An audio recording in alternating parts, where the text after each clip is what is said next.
नमस्कार दोस्तों, हाईटेक राजस्थान में आपका एक बार फिर से स्वागत है। दोस्तों, आज हम बात करेंगे राजस्थान सरकार की एक बहुत ही महत्वपूर्ण योजना के बारे में, जिसका नाम है दोस्तों पालनहार योजना। दोस्तों, आज के इस वीडियो में पालनहार योजना की संपूर्ण जानकारी दी जाएगी और दोस्तों, उम्मीद है कि इस वीडियो को देखने के बाद पालनहार योजना के बारे में आपके सारे डाउट्स हैं वो क्लियर हो जाएंगे। तो चलिए दोस्तों, बिना देरी किए जानते हैं इस योजना के बारे में। दोस्तों, जैसा कि आपको पता है कि समाज में बहुत से बच्चे हैं जिनके माता पिता की मृत्यु हो जाती है या फिर किसी अन्य कारण से बच्चे अनाथ हो जाते हैं और वो छोटे बच्चे हैं, अपना लालन पोषण खुद नहीं कर पाते हैं और ना ही अपनी अच्छी तरीके से पढ़ाई कर पाते हैं। तो सरकार ने ऐसे बच्चों के लालन पोषण के लिए ये जो पालनहार योजना चालू की है। दोस्तों, इस योजना का जो मुख्य उद्देश्य है वो यही है कि जो 0 से 18 वर्ष तक के जो बच्चे हैं उनको इस योजना में लिया गया है। और इस योजना में दोस्तों मतलब जो पहले जो आश्रम या संस्थान में जो अनाथ बच्चे होते थे उनको डाल दिया जाता था, तो उसकी जगह है अब जो निकटतम जो रिश्तेदार हैं या फिर परिचित व्यक्ति हैं उनके अंदर उनके द्वारा उनकी देखभाल की जाएगी। दोस्तों, अगर जो बच्चों को जो पालता है उसी को ही इस योजना में पालनहार कहा गया है और उसी के नाम पे ये दोस्तों ये योजना है वो पालनहार योजना का नाम दिया गया है। दोस्तों, पहले की योजनाओं में और इस योजना में मेन जो फ़र्क है वो यही है वो कि इस योजना में जो भी जिन बच्चों को पालता है उसको मासिक आर्थिक सहायता दी जाती है दोस्तों, ताकि उस बच्चे हैं वो उसको बोझ ना लगे। अब चलिए दोस्तों देखते हैं कि इसमें पात्र बच्चों की श्रेणी और उनके लिए क्या क्या आवश्यक जो दस्तावेज हैं वो हैं। दोस्तों, जो सबसे पहले है अनाथ बच्चे। अनाथ बच्चों के लिए दोस्तों जो माता पिता है, अगर उनकी जो मृत्यु का जो प्रमाण पत्र है वो चाहिए होगा, क्योंकि अनाथ बच्चों का मतलब हो गया कि उनके माता पिता है नहीं, तो उसके लिए अपने को डॉक्यूमेंट में उनकी मृत्यु प्रमाण पत्र चाहिए होगा। इसी प्रकार से दोस्तों, अगर किसी बच्चे के माता पिता को मृत्यु दंड या फिर आजीवन कारावास दे दिया जाता है तो उसके लिए जो आदेश है कोर्ट का, जो दंडादेश है उसकी अपने को फोटोकॉपी चाहिए होती है। इसी प्रकार से दोस्तों, अगर कोई निराश्रित पेंशन की पात्र विधवा है, माता के 3 बच्चे हैं, तो उसे जो पीपीओ है विधवा पेंशन भुगतान का आदेश का, उसकी अपने को कॉपी चाहिए होती है। इसी प्रकार से दोस्तों, जो पुनर्विवाह विधवा माता के बच्चे हैं, कोई विधवा महिला है और वो विवाह करके वापस चली जाती है, तो उसके जो बच्चे हैं उनको भी इस श्रेणी में लाया गया है। उनके लिए दोस्तों जो पुनर्विवाह जो महिला विवाह करती है करके वापस से जाती है तो उसके प्रमाण पत्र चाहिए होता है। इसी प्रकार से किसी के एचआईवी है, एड्स है, तो उनके माता पिताओं के लिए तो एआरटी सेंटर द्वारा जिसमें ये प्रूफ किया जाता है, ये प्रमाण दिया जाता है कि हाँ इसके एचआईवी है, तो उसकी कॉपी लगती है। इसी प्रकार से कोई कुष्ठ रोग से पीड़ित है किसी कोई व्यक्ति, तो उसके लिए भी जो सक्षम बोर्ड द्वारा जो चिकित्सा प्रमाण पत्र जारी किया जाता है उसका कॉपी लगती है। इसी प्रकार कोई नाता चली जाती है कोई महिला, जो 3 बच्चे हैं और वो किसी दूसरे के चली जाती है नाते, तो उसकी प्रमाण पत्र लगता है। और दोस्तों, वो प्रमाण पत्र 25 के नाम से जाना जाता है। यह प्रमाण पत्र मैं आपको लास्ट में दिखाऊंगा कि किस तरह से भरते हैं, इसको लिंक भी मैं डाल दूंगा यहाँ पे। अब दोस्तों बात करते हैं कि जो पालनहार योजना में अपने को कौन कौन से जो डॉक्यूमेंट्स हैं, कौन कौन से दस्तावेज हैं जिनकी आवश्यकता होगी। तो दोस्तों सबसे पहले है जो पालनहार है, जो पालने वाला है, उसका जो जन आधार कार्ड है। पहले दोस्तों जो जन आधार कार्ड को ही भामाशाह कार्ड कहते थे, तो भामाशाह कार्ड या फिर जन आधार कार्ड वो चाहिए होगा, जो कि एक आवश्यक डॉक्यूमेंट है इसमें। इसी प्रकार से जो पालनहार है उसका जो आय प्रमाण पत्र है वो चाहिए होगा दोस्तों। अभी प्रेजेंट में 1,20,000 रुपये से कम ही उसकी होनी चाहिए, है ना। और अगर कोई जो पालनहार है वो कोई विधवा है, तलाकशुदा है या फिर परित्यक्ता महिला है, तो उसको ये प्रमाण पत्र देने की आवश्यकता नहीं है। इसी प्रकार जो पालनहार है उसको अपना मूल निवास प्रमाण पत्र देना पड़ेगा, जिसमें मूल निवास डिजिटल मूल निवास दे सकते हैं या फिर राशन कार्ड या फिर वोटर आईडी कार्ड वहाँ पे दे सकते हैं। बच्चे का दोस्तों आधार कार्ड लगेगा इसके अंदर।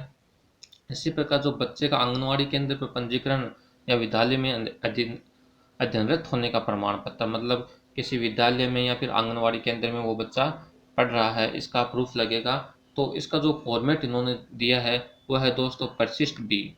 इसका फॉर्मेट मैं आपको सबसे लास्ट में दिखा दूंगा और लिंक भी इसका डाल दूंगा। इसी प्रकार से दोस्तों जो अंत में है वो है अनाथ बच्चों का पालन पोषण करने का जो प्रमाण पत्र है वो दोस्तों जिसके माता पिता की मृत्यु हो जाती है या फिर न्यायिक प्रक्रिया के द्वारा जिसको मृत्युदंड दे दिया जाता है और जिनकी विधवा माता या मतलब विधिवत पुनर्विवाह करके वापस चली जाती है तो उनके लिए दोस्तों ये प्रमाण पत्र की आवश्यकता होती है, जिसको हमें परिशिष्ट एक्ट के नाम से जाना जाता है। अब दोस्तों हम देखते हैं कि जो पालनहार है तो उसको मतलब जो बच्चों को पालने के लिए क्या अनुदान राशि मिलती है। दोस्तों अगर कोई बच्चा 0 से 6 वर्ष तक है तो उसके लिए उसको प्रति माह हर महीने के 500 रुपये मिलेंगे दोस्तों। लेकिन उसके लिए उनको एक प्रूफ देना होगा कि अगर बच्चा 0 से 3 साल तक का है तो उनको आंगनवाड़ी केंद्र का पंजीकरण देना होगा, और अगर वो 3 वर्ष से 6 वर्ष तक का है बच्चा तो उसको स्कूल का या फिर पंजीकरण का प्रमाण पत्र प्रस्तुत करना जरूरी है। मतलब जो 0 से 3 वर्ष तक है उसमें कंपलसरी नहीं है, लेकिन अगर 3 साल से बड़ा है 6 साल से छोटा है तो उसको ये प्रूफ देना जरूरी है कि हाँ वो स्कूल में जाता है। इसी प्रकार दोस्तों अगर कोई बच्चा 6 से 18 वर्ष तक का है तो उसके लिए दोस्तों हर महीने 1,000 रुपये पालनहार को दिए जाएंगे, और उसका जो स्कूल है और जिस भी विद्यालय में वो जाता है उसका प्रमाण पत्र प्रस्तुत करना दोस्तों क्या है, अनिवार्य है, कंपलसरी है यहाँ पे। तो इसके अलावा दोस्तों जो ये 1,000 रुपये मिलते हैं, इसके अलावा दोस्तों पालनहार को हर साल 2,000 रुपये एक मुश्त यानी कि एक साथ देय होते हैं। दोस्तों ये जो 2,000 रुपये हैं ये अगर कोई विधवा पालनहार व नाता पालनहार है तो उस सिचुएशन में देय नहीं होंगे, अदरवाइज ये आपको मिलेंगे दोस्तों। और अन्य शर्तों में अगर अपन देखते हैं तो जो पालनहार परिवार की दोस्तों जो वार्षिक आय है वो 1,20,000 से ज़्यादा नहीं होनी चाहिए। और दोस्तों बच्चे की जो अधिकतम आयु सीमा है वो 18 वर्ष तक है, यानी कि 18 वर्ष तक के बच्चे ही इस योजना में शामिल हो सकते हैं।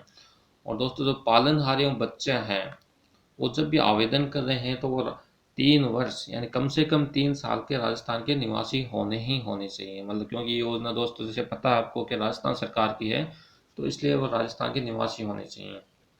अन्य जानकारियाँ कुछ और हैं दोस्तों वो देख लेते हैं। दोस्तों इसका जो आवेदन है इस योजना में वो आपको ई मित्र के अंदर से ही ऑनलाइन ही होगा, है ना, ऑफलाइन इसकी कोई वो प्रक्रिया है नहीं ऑफलाइन की। और अगर आपने आवेदन किया है या फिर आप भुगतान की आपकी स्थिति देखना चाहते हैं तो दोस्तों वो सोशल जस्टिस एंड एम्पावरमेंट की जो वेबसाइट है समाज कल्याण विभाग की SJI-rajasthan.gov.in यहाँ पे देख सकते हैं, या फिर palanhar.rajasthan.gov.in इस वेबसाइट पर देख सकते हैं। अगर आप इन पे नहीं देखते हैं तो आपके जो संबंधित जो जिला कार्यालय है सामाजिक न्याय और अधिकारिता विभाग में आप वहाँ भी चेक कर सकते हैं दोस्तों। इसके अलावा दोस्तों जो बच्चों का आंगनवाड़ी केंद्र पर पंजीकरण या विद्यालय में निर्धारित होने का जो प्रमाण पत्र है वो आपको ई मित्र कियोस्क के माध्यम से दोस्तों हर साल जुलाई महीने में आपको अपडेट करवाना ज़रूरी है। अगर आप अपडेट नहीं करवाते हैं दोस्तों आपका जो भुगतान है आपका पेमेंट है वो सरकार के द्वारा रोक लिया जाता है। इसी प्रकार दोस्तों पालनहार का जो भामाशाह कार्ड और जन आधार कार्ड है वो अनिवार्य दस्तावेज के रूप में शामिल किया गया है।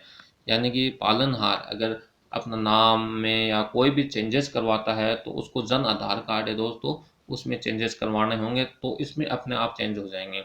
इसी प्रकार से दोस्तों अगर बच्चे के डॉक्यूमेंट की बात करें तो बच्चे का जो आधार कार्ड है वो अनिवार्य किया गया है इसमें। तो पालनहार को बच्चे का आधार कार्ड वहाँ पे प्रस्तुत करना होगा जब भी वो रजिस्ट्रेशन करवाने जाता है, तो उसका बायोमेट्रिक या फिर OTP के माध्यम से उसका दोस्तों सत्यापन होता है। और इसी प्रकार से बच्चे में जैसे उसके नाम में या फिर कोई भी चेंजेस या उसके मोबाइल नंबर या कुछ भी आपको चेंजेस करवाने कोई भी बदलाव करवाना है तो आपको आधार में ही बदलाव करवाना है। तो यानी कि आधार में आप चेंज करोगे तो इसमें अपने आप वो चेंज हो जाएगा।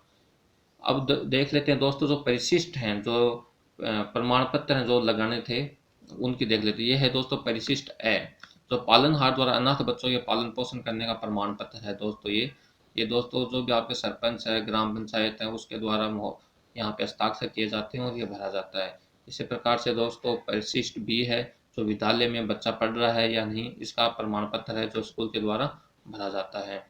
ये दोस्तों मैं आपको सभी जो प्रमाण पत्रों के लिंक दे दूंगा नीचे, तो आपको इसमें परेशानी होने की ज़रूरत नहीं है।